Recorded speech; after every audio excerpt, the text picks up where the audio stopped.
नमस्कार विद्यार्थी मित्रहो, दी पॉलिटिक्स चॅनलवर आपले सर्वांचं स्वागत आहे. TET एक्झाम 2021 शिक्षक पात्रता परीक्षा महाराष्ट्र ही 31 ऑक्टोबरला आहे. विद्यार्थी मित्र, पाहू आपण सामान्य ज्ञान यामध्ये आलेली जी महत्त्वाची प्रश्न आहेत त्यामध्ये महाराष्ट्राचा भूगोल किंवा महाराष्ट्र राज्याच्या अनुषंगाने आलेली जी प्रश्न आहेत ती महत्त्वाची प्रश्न आज आपण पाहणार आहोत. या चॅनलवर नव्याने आला असेल तर चॅनलला सबस्क्राईब करायला विसरू नका. आपण नागरिकशास्त्रावरची अत्यंत महत्त्वाची प्रश्न घेतलेली आहेत. त्याच्यामध्ये अजून कार्यकारी मंडळ, न्यायमंडळ हे सुद्धा आपण घेणार आहोत की जी भाग परीक्षेमध्ये सातत्याने विचारलेला आहे. कारण कमी दिवस आहेत आणि सिलेबस खूप मोठा आहे, तर आपल्याला याची मदत होईल. निश्चितच आपल्याला हा व्हिडिओ आवडेल. पाहू विद्यार्थ्यांचा पहिला प्रश्न आहे, महाराष्ट्र राज्याची निर्मिती डॅश डॅश रोजी झाली. आणि विद्यार्थी मित्र, याचं उत्तर आहे 1 मे 1960 रोजी झाली. त्यानंतरचा प्रश्न आहे, आपण महाराष्ट्र दिन कोणत्या दिवशी साजरा करतो. आणि आपल्या सर्वांना ज्ञात आहे 1 मे रोजी महाराष्ट्र दिन साजरा करतो.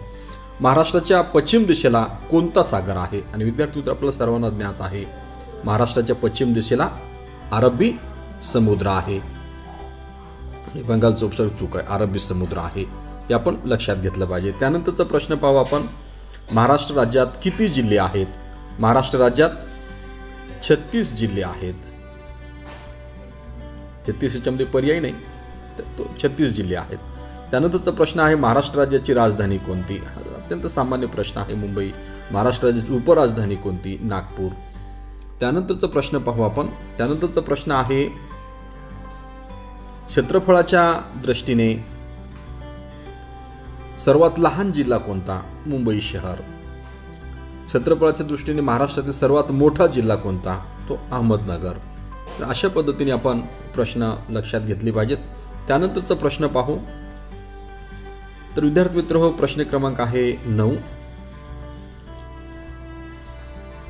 कोकणात प्रामुख्याने कोणते सण साजरे केले जातात. कोकणात प्रामुख्याने गणेश चतुर्थी आणि होळी ही सण साजरी केली जातात. त्यानंतरचा प्रश्न आहे, मराठी बरोबरच कोकणात पुढीलपैकी कोणती भाषा बोलली जाते. मराठीसोबतच कोकणामध्ये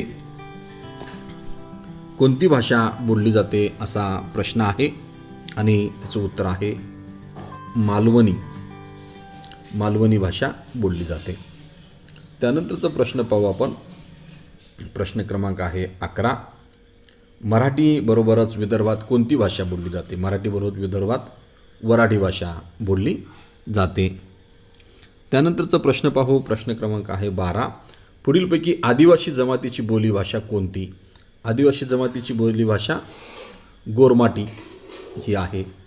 12चं उत्तर आहे गोरमाटी. त्यानंतरचा प्रश्न पाहू. प्रश्न क्रमांक 13. महाराष्ट्र राज्याचे किती प्राकृतिक विभाग आहेत. आणि हे 3 आहेत. त्यानंतरचा प्रश्न पाहू आपण.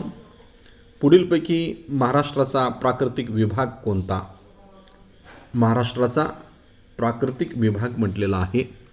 आणि या प्रश्नाचं उत्तर आहे महाराष्ट्र पठार.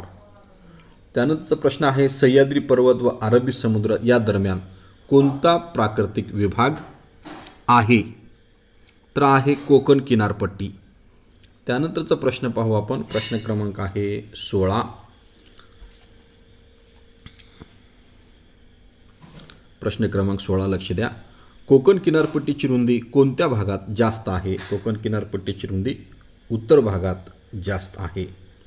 त्यानंतरचा प्रश्न आहे प्रश्न क्रमांक 17. कोकण किनारपट्टीची रुंदी कोणत्या भागात कमी आहे. दक्षिण भागात कमी आहे. त्यानंतरचा प्रश्न आहे प्रश्न क्रमांक 18.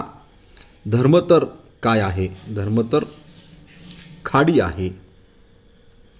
त्यानंतरचा प्रश्न पाहू आपण. त्यानंतरचा प्रश्न आहे प्रश्न क्रमांक 19. पुढीलपैकी कोकणातील नदी कोणती. तर ही सावित्री ही कोकणातील नदी आहे. वैनगंगा, मुळा, तापी ह्या नाहीत. त्यानंतरचा प्रश्न आहे, खालीलपैकी कोणती नदी कोकणातील नाही असं म्हटलेलं आहे. वाशिष्ठी, उल्हास, सावित्री ह्या आहेत. कोयना ही नाही. त्यामुळं 4 हे त्याचं उत्तर आहे. त्यानंतरचा प्रश्न पाहू आपण. प्रश्न क्रमांक आहे 21.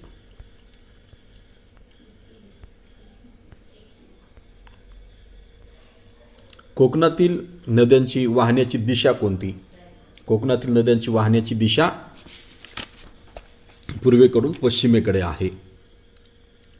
तर हे बरोबर आहे. त्यानंतरचा प्रश्न आहे, सह्याद्री पर्वत कोणत्या नावाने ओळखला जातो?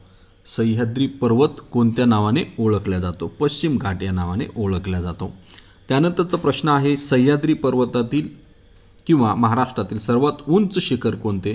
तर ते कळसुबाई आपल्या सर्वांना ज्ञात आहे. त्यानंतरचा प्रश्न आहे प्रश्न क्रमांक 24. कळसुबाई शिखराची उंची किती? सुमारे 1646 मीटर, 1646 मीटर. त्यानंतरचा प्रश्न आहे प्रश्न क्रमांक 25. प्रश्न क्रमांक 25. पुढीलपैकी घाट कोणता? अंबोली. अंबोली हा घाट आहे. त्यानंतरचा प्रश्न आहे पुढीलपैकी घाट नाही अशी जोडी कोणती? आणि याचं उत्तर आहे त्र्यंबकेश्वर भीमाशंकर. त्र्यंबकेश्वर भीमाशंकर. त्यानंतरचा प्रश्न आहे प्रश्न क्रमांक 27. महाराष्ट्र पठार कोठे आहे? महाराष्ट्र पठार सह्याद्रीच्या पूर्वेस आहे. त्यानंतरचा प्रश्न आहे प्रश्न क्रमांक 28. नर्मदा नदीची वाहण्याची दिशा कोणती?